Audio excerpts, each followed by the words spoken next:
गजा पर फजाई हमलों में 45 फलस्तीनियों को शहीद करने के बाद इसराइली फौज का जंगबंदी पर दोबारा अमल करने का ऐलान। अमरीकी नायब सदर JD वैंस, ट्रंप के नुमाइंदा खुसूसी स्टीव विटकॉफ और जेरेड कुशनर इसराइल रवाना। जेरेड कुशनर ने कहा है कि हमास वादों पर अमल कर रही है।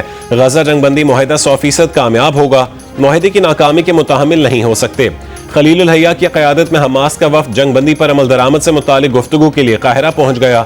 सऊदी वली अहद मोहम्मद बिन सलमान और फ्रांसीसी सदर इमैनुअल मैक्रोन की टेलीफोन पर गजा की ताज़ा तरीन सूरत हाल और जंग के खात्मे के लिए जारी कोशिशों पर बातचीत। भारत ने रूसी तेल की खरीदारी न रोकी तो उस पर भारी टैरिफ जारी रहेंगे। अमेरिकी सदर डोनाल्ड ट्रंप का ऐलान। कहा कि नरेंद्र मोदी ने कहा था कि वो रूसी तेल नहीं खरीदेंगे। भारत को रूसी तेल पर फैसला करना होगा वरना उस पर मुआशी दबाव बढ़ेगा। चीन के टैरिफ कम कर सकते हैं मगर उसे हमारे लिए कुछ करना होगा। चाहते हैं कि चीन अमेरिका के साथ नायाब मादनियात का खेल ना खेले। ट्रंप ने कहा है कि अगर यूक्रेन डोनेबास के इलाका रूस के हवाले कर दे तो ये कोई नई बात नहीं होगी। उन्होंने कहा है कि गजा में जंगबंदी अब भी बरकरार है।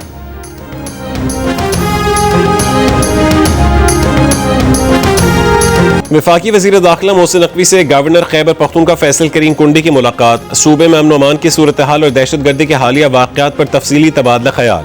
खैबर पख्तूनख्वा में फितनल खवारिज के खिलाफ जारी ऑपरेशन और पाक अफगान मौजूदा सूरत हाल पर भी गुफ्तगू। मोहसिन नकवी ने कहा है कि फितनल हिंदुस्तान की दहशतगर्द पाकिस्तान की यकजहती और अमन के दुश्मन है। इन दरिंदा सिफ्त अनासर के खिलाफ ऑपरेशन जारी रहेंगे। खैबर पख्तूनख्वा के अवाम और कानून नाफिज करने वाले इदारों ने बहादुरी से दहशतगर्दी के नासूर का मुकाबला किया। गवर्नर ने कहा है कि मुल्क को कौम के दुश्मन दहशतगर्दों के खिलाफ इंटेलिजेंस बेस्ड ऑपरेशन नागुज़ीर है।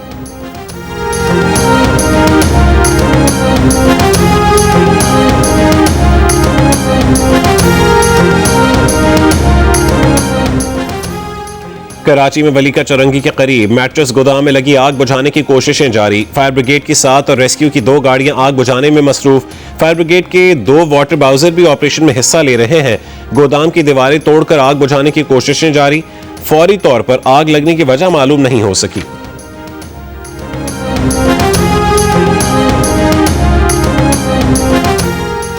लाहौर का फजाई मयार आज भी मुज़रे सेहत। एयर क्वालिटी इंडेक्स 332 पर पहुंच गया। फैसलाबाद में 325 और शेखोपुरा में AQI 311 रिकॉर्ड। पंजाब की सीनियर वजीर मरीम औरंगजेब का कहना है कि दिल्ली, चंडीगढ़, गुरदासपुर, लुधियाना, पटियाला से हवाएं लाहौर का रुख कर रही हैं। मुल्तान, भावलपुर और भावलनगर को भी भारत से आने वाली फजाई आलूदगी मुतासिर कर रही है। लाहौर समेत दीगर शहरों में पानी के छिड़काव और एंटी स्मॉग गन्स का इस्तेमाल जारी है। बाइक पर सफर करने वालों के लिए मास्क का इस्तेमाल लाजमी है।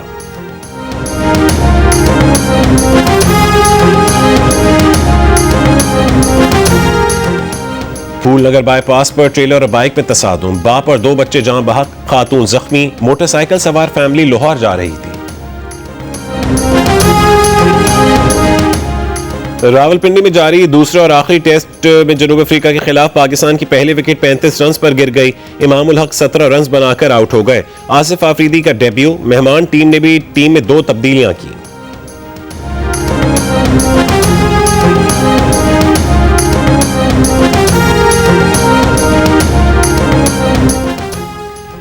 वजीर आला KP सोहेल आफरीदी की बानी PTI से जेल में मुलाकात की दरखास्त पर ऑफिस एतराजात दूर। इस्लामाबाद हाई कोर्ट ने सेक्रेटरी दाखिला, सेक्रेटरी महकमा दाखिला पंजाब, IG पुलिस और सुप्रिंटेंडेंट अडयाला जेल को 23 अक्टूबर के लिए नोटिस जारी कर दिए। इस्लामाबाद हाई कोर्ट के जस्टिस अरबाब मोहम्मद ताहिर ने रजिस्ट्रार ऑफिस एतराजात के साथ समाअत की।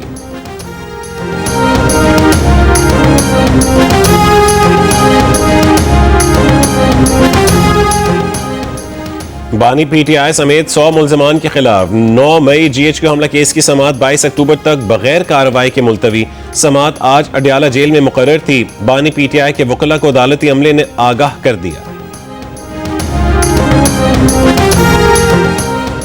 पाकिस्तान और अफगानिस्तान में फौरी जंगबंदी पर सऊदी अरब का खैर मकदम। कहा यह कदम दोनों मुल्कों की सरहद पर कशीदगी खत्म करने का बायस बनेगा। जंगबंदी के लिए कतर और तुर्की के किरदार को भी सराहा। पाकिस्तान और अफगानिस्तान के दरमियान दोहा मुज़ाकरात में फौरी जंगबंदी पर इत्तफाक हुआ। कतर और तुर्की की सालिसी में हुए 25 अक्टूबर को इस्तांबुल में दोबारा पाकिस्तान और अफगानिस्तान के वफूद की मुलाकात होगी।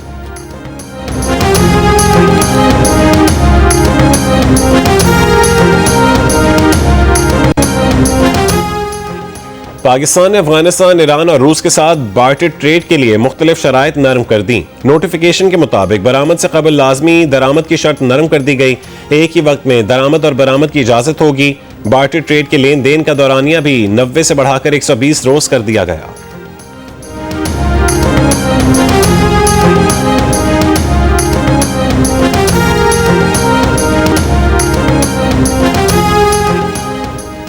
JIFA के सरबरा मौलाना फजलुर रहमान का कहना है कि आलमी अदालत इंसाफ ने इसराइली वजीर आजम नेतन्याहू को इंसानियत का मुजरिम करार दिया। ट्रंप साहब नेतन्याहू को बुलाते हैं और उनके साथ प्रेस कॉन्फ्रेंस भी करते हैं। भक्कर में जलसे से खिताब में कहा है कि फलस्तीनी अपना मुल्क चाहते हैं, इस्लामी दुनिया इंतजार तो करे। इसराइल को तस्लीम करने की बात करना फलस्तीन की नफी है।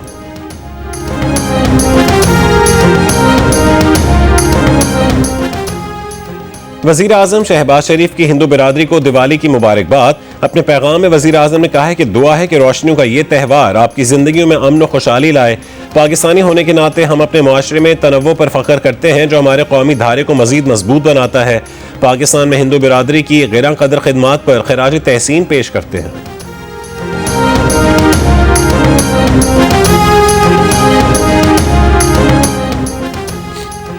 ग्रीन लाइन मंसूबे पर सिंध हुकूमत और बल्दियाती हुकूमत को ऑन बोर्ड लिया जाएगा। तमाम दस्तावेजात सामने लाई जाएं, तमाम तकाजे पूरे किए जाएं तो ताउन के लिए तैयार हैं। डिप्टी मेयर कराची सलमान अब्दुल्ला मुराद की जियो पाकिस्तान में गुफ्तगू। सिंध के लिए वफाक के तर्जुमान राजा खलीको जमान ने कहा है कि बल्दियाती हुकूमत ने जिन अधूरे कामों की निशानदेही की है वो मुकम्मल किए जाएंगे। ग्रीन लाइन का काम जल्द शुरू होने वाला है। 1 महीने की ताखीर हो चुकी है। अब मंसूबा सितंबर 2026 तक मुकम्मल होगा।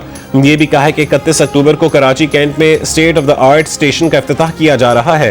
कैंट स्टेशन आकर ऐसा महसूस होगा जैसे एयरपोर्ट पर आ गए हैं।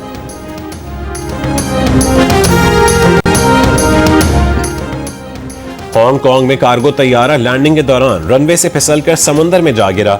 जमीनी अमले के 2 अरकान हलाक। तैयारे का पिछला हिस्सा जुदा हो गया, अगले हिस्से को भी नुकसान पहुंचा। रनवे आर्जी तौर पर बंद कर दिया गया। हादसे की तहकीकात जारी।